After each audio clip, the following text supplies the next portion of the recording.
I will be comparing the chemical reaction of hydrogen gas and nitrogen gas, which makes ammonia gas, with the reaction of calcium and sodium nitrate.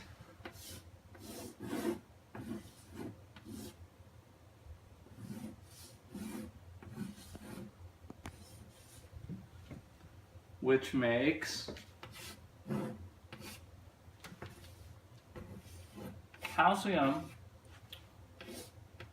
nitrate and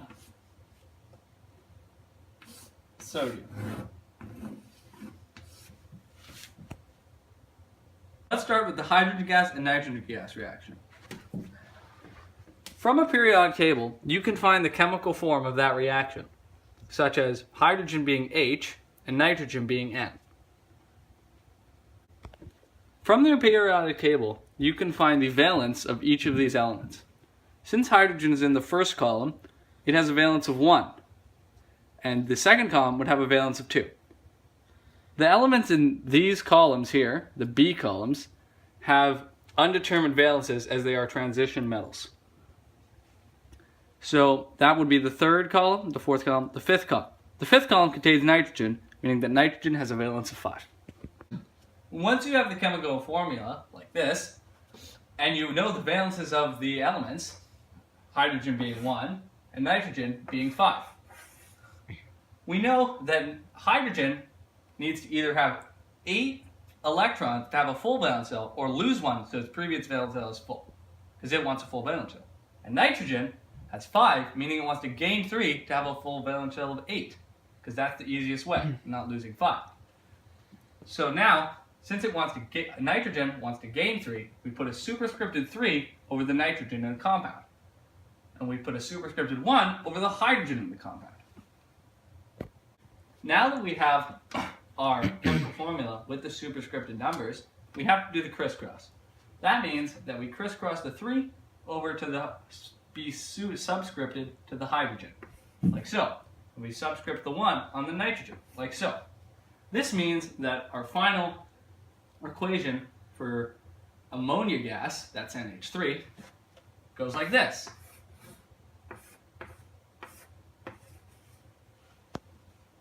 I gave you a little explanation on why you crisscross, but let me give you a full one. The reason why you crisscross elements is because hydrogen, which I said has a valence of 1, wants to lose an electron because it's easier than gaining 7. And nitrogen wants to gain 3 electrons because it's easier than losing 5. Elements always want to do the easiest thing. This means nitrogen has to gain 3 in the compound and hydrogen just needs to lose 1. So, unfortunately, hydrogen only has 1 to lose and nitrogen needs to gain 3. That's why we have 3 hydrogens and only 1 nitrogen. So now that we have a nitrogen, which wants to gain 3, and a hydrogen that wants to gain 1, but we have 3 hydrogens that want to lose 1. This means that we get our NH3, and that's why our crisscross works. When we're on ammonia gas, let's talk about it.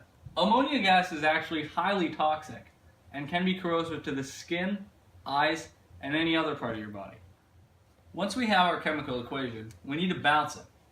So, as you can see here, we have 2 hydrogens, 2 nitrogens, but on this side we only have 1 nitrogen and 3 hydrogens. That doesn't work because of the conservation of mass law. The conservation of mass law states that in a chemical reaction, the total mass of the reactants is always equal to the total mass of the products. It also states that atoms cannot be created or destroyed, only rearranged, meaning in this equation, we can't just lose a nitrogen and we can't just gain a hydrogen. So right now, we have the skeleton chemical equation. We need to balance it. So when you're balancing a chemical equation, you start by balancing the nonmetals. Nitrogen is a nonmetal, so we'll start with that. Next, you would balance metals, and then oxygen and hydrogen. So, in this side, we have one nitrogen, and over here we have two nitrogens. So we're going to just put a coefficient 2 in front of that compound. Now, on this side, we have 2 nitrogens, 6 hydrogens, and on this side, we have 2 nitrogens and 2 hydrogens. So now we have 6 hydrogens on this side, but only 2 on this side. So we'll put a coefficient 3 here, because we skipped over the metals because there are none. So now we have 3 times 2, 6 hydrogens, 2 nitrogens, 2 nitrogens, and 6 hydrogens. So the chemical equation is balanced. You have to remember that when you're balancing a chemical equation, you cannot just change the subscript. The subscript cannot be changed when balancing a chemical equation. Okay, when you're balancing a chemical equation, another chemical equation we have is calcium plus sodium nitrate makes calcium nitrate and sodium. So that in chemical form is Ca plus NO bracket NO3 bracket 2 makes CaNO3 plus Na. So we've already done, that's why the 2's there, we've already done our crisscross, NO3 having a valence of 1, and sodium needing 2 electrons. That's why we have the 2 there. So now we need to balance it. We have Ca on this side and Ca on this side, and we have Na on this side and Na on this side. But we have 6 oxygens and 2 nitrogens on this side. And on this side we only have 1 nitrogen and 3 oxygens. So we'd start by putting a 2 here. So now we have 6 oxygens, 2 nitrogens, 6 oxygens, and 2 nitrogens, but now we have 2 calciums on this side and only 1 calcium on this side. So we put a 2 here. Now we have 2 calciums on this side, 1 nitrogen on, 2 nitrogens on this side, 1 sodium on this side and 1 sodium on this side, and 6 oxygens on this side and 6 oxygens on this side. So the chemical equation is balanced. Okay, since we're talking about this equation, let's talk about calcium. Calcium metal is used as a reducing agent in industry. It's used for reducing metals such as uranium and thorium in nuclear reactions. Let's talk about reaction types, how they are determined, and what are the different reaction types. Reaction types are determined by the differences in reactants and products. If a synthesis reaction has occurred, 2 or more reactants will become 1 product, such as in hydrogen gas and nitrogen gas making ammonia gas. We have 2 reactants, and now we have 1 product, ammonia gas. Another type of reaction is single displacement. If single displacement has occurred, 1 reactant in a compound will replace another reactant in the product. That means that in calcium plus sodium nitrate, calcium will replace nitrate, making calcium nitrate, and sodium will replace calcium, making calcium nitrate plus sodium. Other type of reactions are double displacement reactions and decomposition reactions. In a decomposition reaction, it would be like this reaction backwards, meaning NH3, ammonia gas, would turn into nitrogen gas and hydrogen gas.